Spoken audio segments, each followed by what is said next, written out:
مساء الخير. أنا اسمي أحمد محمود رجب أحمد عبد المجيد الأسمر، وأنا مهاجر أمريكي من الشرق الأوسط. رحلتي لأمريكا بدأت في شهر يونيو من عام 1948 بعد ما احتلت القوات الصهيونية بلدتنا يبنى فلسطين في أوائل إنشاء دولة إسرائيل. أبوي كان وقتها عمره 8 سنوات وأمي كان عمرها 5 سنوات. بعد احتلال يبنى أهلي طلعوا مع أهاليهم نقلوا لرفح على قرب الحدود المصرية.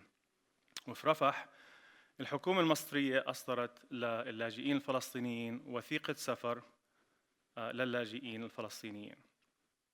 في أوائل الستينات أبوي صحت له فرصة عمل في قطر، وبعد فترة قصيرة من العمل رجع لرفح، تزوج والدتي، واثنيناتهم نقلوا على قطر وأنشأوا حياتهم. قطر أنا وإخواني، أختين وأخين، أنا وإخواني الأربعة انولدنا وتربينا في دولة قطر. أبوي كان مسؤول مبيعات قطع غيار سيارات، وأمي كانت مدرسة، واثنينهم كانوا من أوائل من ساهم في إنشاء دولة قطر. لكن قطر كبقية الدول العربية ما بتمنحك الجنسية حتى ولو كنت انولدت وتربيت في البلد.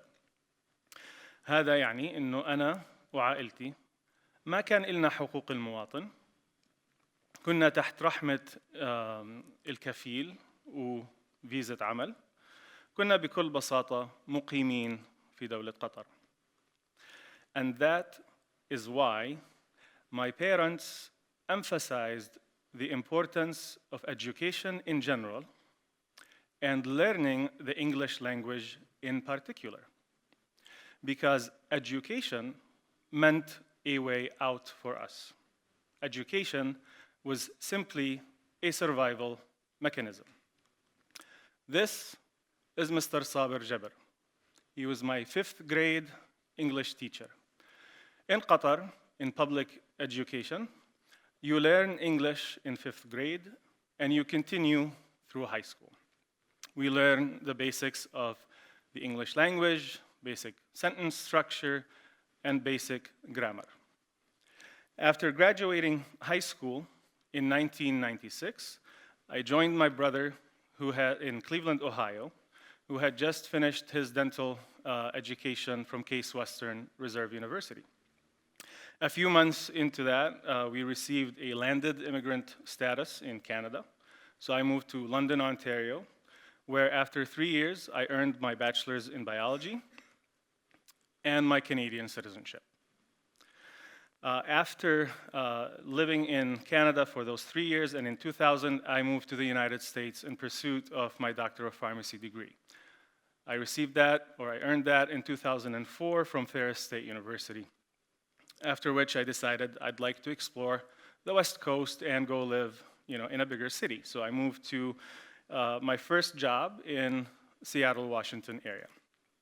In Seattle is also where I married my beautiful wife, Heather, who a few months into our marriage looks at me and says, this Michigan girl really misses the snow. I really miss the 4 seasons. Can we move somewhere where we can see and experience the 4 seasons? Seattle, lots of rain, and predominantly 2 seasons. So I looked at her and I said, this desert boy really does not miss the snow. And no, we're not going anywhere. A couple of months later, we moved to Bangor, Maine, where I got my job as a hospital pharmacist for a few years. My wife opened a women's clothing and accessories boutique. And a couple of years after that, I actually helped with the establishment of a new school of pharmacy in Bangor, Maine, as a founding director of Experiential Education. A little about 6.5 years ago, we moved to Fort Wayne, Indiana, and after the birth of our second child, to get closer to our families that live in Michigan. So this is my story as an immigrant to the United States. So as you can see, in the infamous bowl of Skittles, I would be a brown one. Arab, Muslim from the Middle East, all the attributes that would land me smack dab in the middle of the brown category. Now, of course, my shade of brown is not to be confused with South American brown, or North African brown, or India brown, and of course here I'm talking about India Indian, not red Indian. And for the geographically astute who picked up on the fact that Palestine is in Asia, the yellowness of my Asian origin does not supersede all my other brownness categories. Now, of course, I'd be remiss if I don't mention all the advancements our society has made in racial terminology. So as a Muslim American, Arab American, I am a minority, further subcategorized into an immigrant, which is a label that is firmly established after you hear that slight accent that still pops up even after 22 years of living in the Western world. But who is the person behind the label? I am the husband of a beautiful nurse. I am the father of 3 gorgeous children with unlimited potential. I am the friend, the colleague, the neighbor of countless beautiful souls. Yet the entire national discourse around me, and others like me, strips me down to a label. A label that can be easily, in some instances, and a lot of instances, unfortunately, manipulated by media and politicians to serve as a simple, easy answer to complex questions. A label that can be blamed, or is blamed, as the situation is currently, to a lot of things, from lack of jobs to terrorist activities. A label that blinds you to the human that lives behind it, and to the dreams, aspirations, and hopes that they carry with it. So, are immigrants really all that bad? Let's look at some numbers. New American Economy is a group of 500 Republican, Democrat, and independent mayors that govern approximately 35 million people and have a combined economy of approximately $1.5 trillion. They work on immigration reform for Americans, and they report on immigrants and immigration status or immigration numbers throughout the states. So in Indiana, and according to New American Economy, we are home to over 320,000 Hoosiers that were born outside of the United States. Those foreign-born Hoosiers have businesses that employ approximately 67,000 other Hoosiers. Those businesses generated about $244 million in 2014 in business income. And they have earned, again in 2014, $8.1 billion, of which $702 million went to state and local tax. $1.6 billion went to federal taxes. Now you may say, okay, Ahmed, but what we're talking about here is really undocumented immigrants. Okay, let's look at some numbers from, again, New American Economy. They report that there are approximately 11.4 million who live in the US that fall in the category of undocumented immigrants. Approximately 107,000 of those live in Indiana. And in 2012 and 2013, 87% of undocumented males in the country were employed. Not quite the picture of leeches on society that's painted sometimes. In 2014, they generated $1.3 billion in Indiana alone. 65 million went to state and local tax, and 84 million went to federal taxes. And the issue of undocumented immigrants is not a new one. It's been around for at least 30 years. And in some sectors of our economy, agriculture in particular, they are estimated to account to about 50% of crop workers. There are some industries that we have here that are built upon undocumented immigrants. And I really hate the fact that I'm having to discuss this with you in terms of economic contribution to our society. Okay? Now, I do understand that, as the report puts it, the issue of undocumented immigrants is problematic and it is challenging.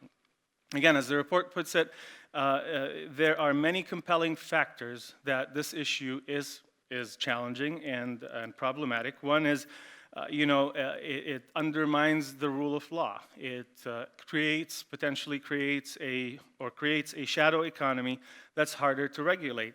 And simply, it's an unfair to the millions of immigrants that came here legally.